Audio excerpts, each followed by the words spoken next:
lecture. So here I'm going to conduct a lecture on behavior therapy, and this is gonna be beneficial for the staff nurses, for the students, nursing students, and for the teachers who are working as a nursing tutor right now, for the ones who are going to pursue MSc in psychiatric nursing, because this is the mental health nursing subject. This topic is from that subject, and also it is beneficial for the mothers who are going to take care of their children, because there are many children who behave maladaptively. You have seen children doing temper tantrums and all. So this will also help them to have this therapy at their home. So here we go with this therapy, behavior therapy. So first of all, what is behavior? Behavior is something which one shows to the others, right? With the actions he shows to the others. So sometimes the patients or the person or any children, they show some maladaptive kind of behavior which is not acceptable in the society. So just to modify that, to change the maladaptive behavior into adaptive, we give this behavior therapy. Let's learn about it. What is behavior therapy? It is a form of treatment for problem in which a trained person deliberately establishes professional relationship with the patient with the objective of removing or modifying existing symptoms and promoting positive personality growth and development. So here the definition itself says that it is the nurse is going to make a professional relationship with the patient, and here she is doing something to as an objective to improve, to remove the maladaptive behavior to the adaptive behavior. So there are some major assumptions of the behavior therapy. First is all behavior is learned, adaptive or maladaptive. Second is human beings are passive organisms that can be conditioned or shaped to do anything if correct responses are awarded, rewarded or reinforced. Next is maladaptive behavior can be unlearned and replaced by adaptive behavior if the person receives exposure to specific stimuli and reinforcement for the desired adaptive behavior. So here we go, and we are going to discuss some techniques of behavior therapy. So these are the techniques. First is systematic desensitization. Second is flooding. Third is aversion therapy. Fourth is operant conditioning. Fifth is assertive training and social skill training. So first is systematic desensitization, and it was developed by Joseph Wolf based on the behavioral principle of counter conditioning. Second, patient attain a state of complete relaxation and are then exposed to the stimulus that accelerates the anxiety response. The negative reaction of anxiety is inhibited by the relaxed state, and this process is called as reciprocal inhibition. Like here we are giving anxiety and then relaxed state, then anxiety and then relaxed state. So we are giving the stimulus and then we are removing the person from the stimulus. So gradually we are making the patient used to the stimulus and the anxiety caused by the stimulus. So this process is called as reciprocal inhibition, when the negative reaction of anxiety is inhibited by the relaxed state of removal of the stimuli. It consists of three main steps. Now, three main steps are, first is relaxation training. First of all, we have to relax the patient, and there are many methods which can be used to induce the relaxation. Some of them are, first is Jacobson progressive muscle relaxation. In this, they are first tensing the muscles and then they are relaxing the muscles. Okay, and in hypnosis, they are also they are sedating the patient and then they are conducting the therapy or hypnosis therapy. Then meditation or yoga, and then mental imagery and biofeedback. In biofeedback, we are using certain instruments to show the patient that he is fine, like BP apparatus. We are using I'm telling the patient, see, your BP is normal, so he will be having less anxiety. Here we are relaxing the patient, okay, by these techniques. These are some relaxation training techniques. Then next step is hierarchy construction. Here the patient is asked to list the conditions which provoke anxiety. When he is asked to list them in a descending order of anxiety provocation. So here we will ask the patient that he should list all the anxiety causing stimulus in a descending order. First of all, which of the stimulus causes you more anxiety, that will be coming first, and which is the lowest, that will be coming in the lowest.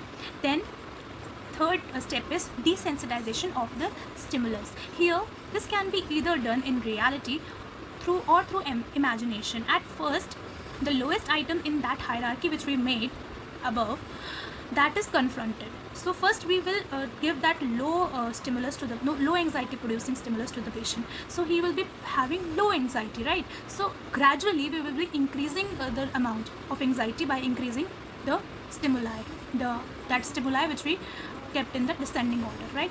So here the patient is advised to signal whenever anxiety is produced, and after few trials the patient is able to control his anxiety gradually.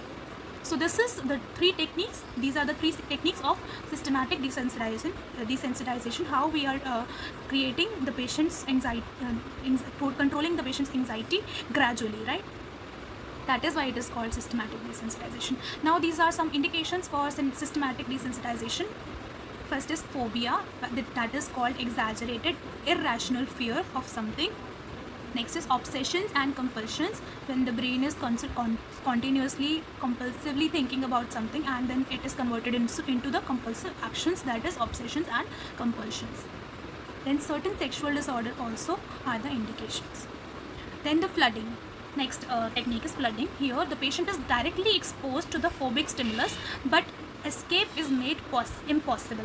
So in systematic desensitization we have just studied that we were exposing the patient gradually to the stimulus, right? Either actually or by imagination.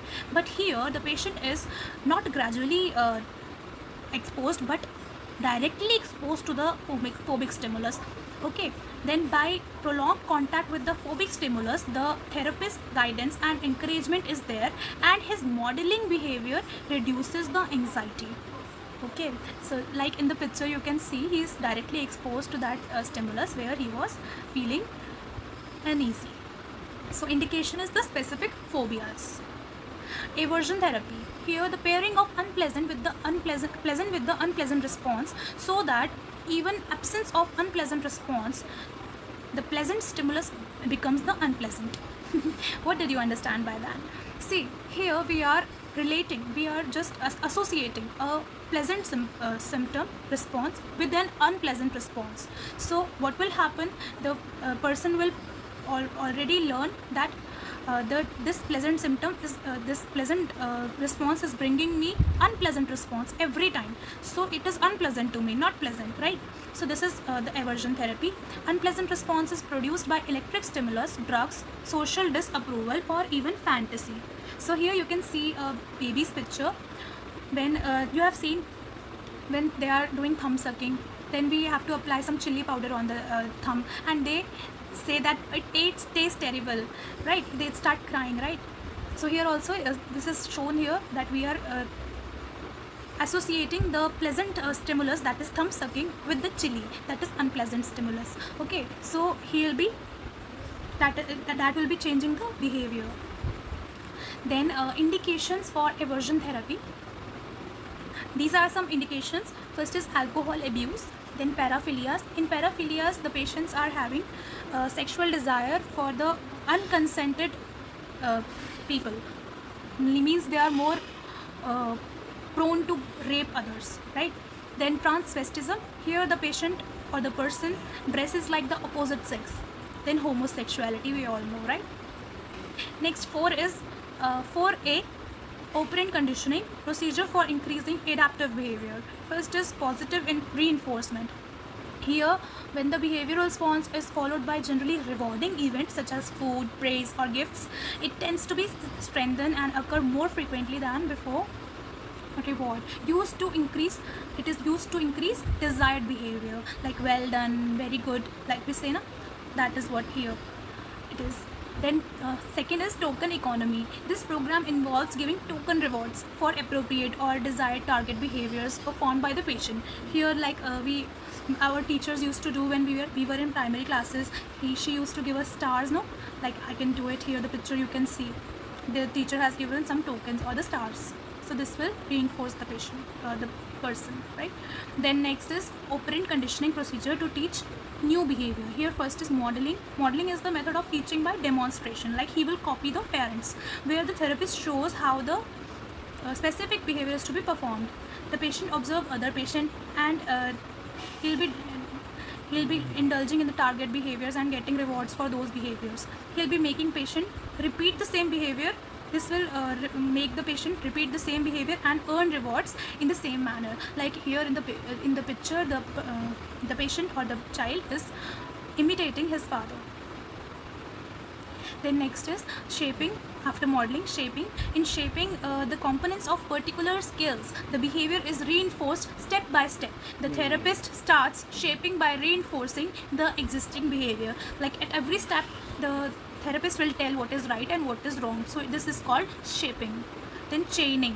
Here, chaining is used when a person fails to perform a complex task. The complex task is broken into a number of small steps, and each step is taught to the patient. Like here in the picture, you can see from 0 to 10, the child is making a picture, and the teacher is teaching him one by one. Like first he will draw 0, then 1, then 2, and by 10 he will be making a whole man.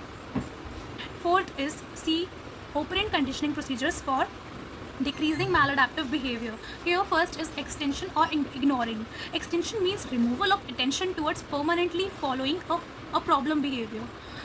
Includes actions like not looking at the patient, not talking to the patient, or having no physical contact with the patient. This is used when the patient exhibit odd behavior, such as when your child or anyone's child performs temper tantrums and he's behaving abnormally, very oddly. So then the parents are requested, or they should just ignore the child that time. So that is called extension or ignoring. So here the parents will not talk to the child, and they will not have any physical contact with the child at this time. So he will be understanding that his things are not looked after by when he is doing such kind of behavior, and the child will be not he'll be avoiding such kind of behavior, right?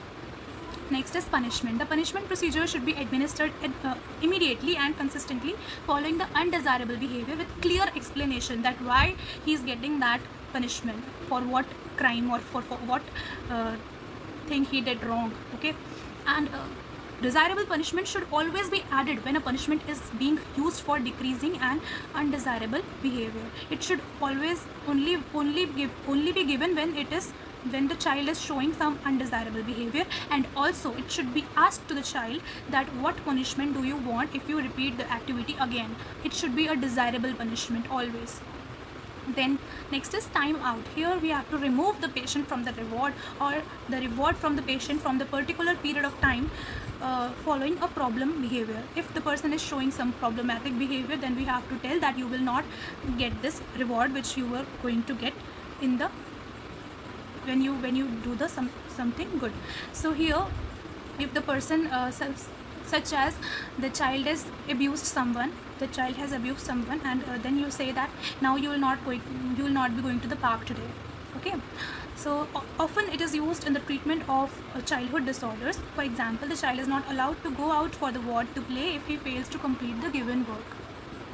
Next is restitution, that is overcorrection. Restitution means restoring the disturbed situation to a state that is much better than what it was before the occurrence of the problem behavior. For example, if the patient passes urine in the ward, and he would be required not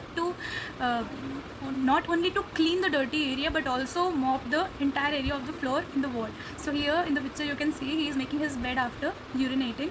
So with this fear of making the bed and cleaning the floor, he might not be doing it again. So this is called overcorrection. Next, fifth techniques we have discussed, that assertiveness and social skill training. In assertive training, we teach the patient, we train them to bring about a change in emotional and other behavioral pattern by being assertive. Okay, means he has to stand for his right, he has to express himself openly and confidently, positively, right?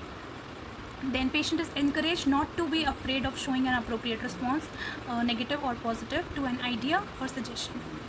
So this is about assertiveness. Now social skill training. Here we have to encourage the patient for the eye contact, speaking appropriately and observing simple etiquette and relating to people.